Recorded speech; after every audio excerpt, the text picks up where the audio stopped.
Hi, ഇന്ന് എൻ്റെ ഐച്ചുമോളുടെ അംഗൻവാടിയിലെ ഓണാഘോഷ പരിപാടിയായിരുന്നേ.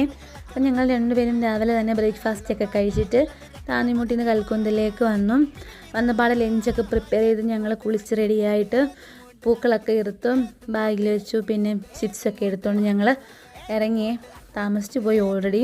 എന്നിട്ട് ഞങ്ങൾ നടന്നു പോകാൻ വേണ്ടിയിട്ട് വണ്ടിയൊന്നും ഇല്ലായിരുന്നു, ആരും കൊണ്ടുവിട്ടില്ല. പിന്നെ ഞങ്ങൾ റെഡിയായി ഇറങ്ങി പോവുക, നടന്ന് പോകാമെന്ന് കരുതി പോവുകയാണേ.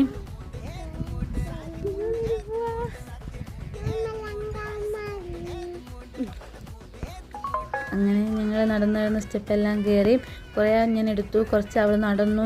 പിന്നെ കുറേ പൂക്കളും ചെടികളും കുറേ പറിച്ചു, കഴിപ്പിച്ചു, കളഞ്ഞു. അങ്ങനെയൊക്കെ ഞങ്ങൾ അംഗൻവാടിയിലെത്തി. ഞങ്ങളെത്തിയപ്പോൾ താമസിച്ചു പോയി. പൂക്കളിടാൻ വേണ്ടി തുടങ്ങിയായിരുന്നേ. പിന്നെ ഞങ്ങൾ ചെന്നപാടെ അയച്ചു ബാഗൊക്കെ ഊരിൻ്റെ തന്നിട്ട് കുട്ടികളുടെ കൂടാൻ വേണ്ടി പോയി. ആ സമയം കൊണ്ട് ഞാൻ പൂക്കൾ ഇറുത്ത് കൊടുത്തേ. എനിക്കവിടെ അങ്ങനെ ഇരുന്ന് ആ ചേച്ചിമാരോട് ഇരുന്ന് പൂക്കളിടാൻ പറ്റുന്നില്ലായിരുന്നേ. എല്ലാ കുട്ടികളുടെയും അമ്മമാരൊക്കെ ഉണ്ടായിരുന്നു, നല്ല സഹകരണമായിരുന്നേ. ഇപ്പം കുഞ്ഞുങ്ങളിങ്ങനെ കുറേ നേരം പൂക്കളിടുന്നതൊക്കെ നോക്കിയിരുന്നു. പിന്നെ അതുങ്ങളുടേതായ ലോകത്തിലേക്ക് തിരിഞ്ഞു. റൈഡുകളിൽ കയറി കളിക്കാനും ചിരിക്കാനും വർത്താനം പറയാനും എന്തൊക്കെയോ കുറേ ടോയ്സൊക്കെ എടുത്ത് കളിക്കാനൊക്കെ തുടങ്ങി. അയച്ചിന് വലിയ ഇഷ്ടം അവിടെ പോകാൻ. കുറേ കുട്ടികളുണ്ട്, അവരോട് കളിക്കാൻ അവർക്ക് വലിയ ഇഷ്ടമാണ്. അപ്പം ഞാൻ സമയം കിട്ടുമ്പോഴൊക്കെ കൊണ്ടുപോകാറുണ്ടായിരുന്നു. പിന്നെ ഇങ്ങനത്തെ ഇവൻറ്റ്സൊക്കെ വരുമ്പോഴും കൊണ്ടുപോവേ. ഇൻഡിപെൻഡൻസ് ഡേക്ക് പോയിട്ട് പിന്നെ ഈ ആഴ്ച ഓണാഘോഷത്തിനും പോയി. അങ്ങനെ അത്തപ്പൂക്കളൊക്കെ ഇട്ട് കഴിഞ്ഞിട്ട് കുഞ്ഞുങ്ങളെല്ലാം കൂടെ ടീച്ചറുടെ കൂടെ ഇരുന്ന് ഫോട്ടോസൊക്കെ എടുത്തു. പിന്നെ അമ്മമാരും എല്ലാവരും ഫോട്ടോസൊക്കെ എടുത്തു. അത് കഴിഞ്ഞിട്ട് സദ്യയൊക്കെ ഉണ്ടായിരുന്നേ.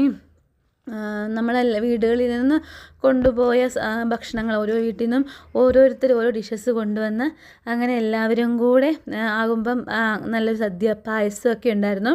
കുഞ്ഞുങ്ങൾക്കാണെങ്കിൽ എല്ലാ കറികളും വേണ്ട. കുറേ അടുത്തിരിക്കുന്ന കുഞ്ഞൊക്കെയാണെങ്കിൽ എനിക്കത് വേണ്ട ഇത് വേണ്ടെന്ന് പറയാം. അയച്ചുവിന് പിന്നെ ഇതിനെപ്പറ്റി വലിയ അറിവൊന്നും ഇല്ലാത്തതുകൊണ്ട് അവളെല്ലാം പോരട്ടെ എന്നായിരുന്നു. ഉപ്പ് വരെ ടേസ്റ്റ് ചെയ്ത് നോക്കി. ടേസ്റ്റിങ് കൂടി. പിന്നെ പപ്പടം കിട്ടിയപ്പോഴത്തേക്കും ഫുൾ കോൺസെൻട്രേഷൻ പപ്പടത്തിൽ കൊടുത്തു. കാരണം ഒരു പപ്പട പ്രേമിയാണ് അവൾ. അതിപ്പോൾ ബാറ്റ് പപ്പടം ആയാലും കളർ പപ്പടങ്ങളായാലും ഈ സാധാ പപ്പടമായാലും അയച്ചിന് വലിയ ഇഷ്ടമാണ്. വെജിറ്റബിൾസ് മാത്രം അവൾ അടുപ്പിക്കാതിരുന്നാൽ മതി. പിന്നെ എല്ലാ കുഞ്ഞുങ്ങളും അങ്ങനെ തന്നെയായിരുന്നു.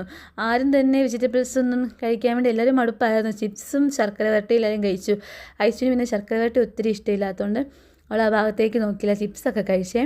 പിന്നെ ചോറൊക്കെ തന്നെ കുറച്ചൊക്കെ വാരി തിന്നു. പിന്നെ ഞാൻ തന്നെ അടുത്തിരുന്ന് വാരി കൊടുത്തു. എല്ലാ അമ്മമാരും അടുത്തടുത്തിരുന്ന് കുഞ്ഞുങ്ങൾക്ക് വാരി കൊടുത്തു. അതുങ്ങൾ അത്രയല്ലേ ഉള്ളൂ. അതുങ്ങൾക്കും സന്തോഷമായി, ഞങ്ങൾക്കും സന്തോഷമായി. നല്ലൊരു ഓണാഘോഷമായിരുന്നേ. ഈ വർഷം ഞങ്ങൾക്കല്ലാതെ വേറൊരു ഓണം ഇല്ലാത്തത് കൊണ്ടും പിന്നെ അംഗൻവാടിയിൽ ഇനി ഒരു ഓണാഘോഷം അയച്ചുവിന് ഇല്ലല്ലോ എന്നോർത്തും അങ്ങനെ അയച്ചുവിനെ ഓണാഘോഷത്തിന് കൊണ്ടിരുത്തിയതാണ്. ശമ്പളം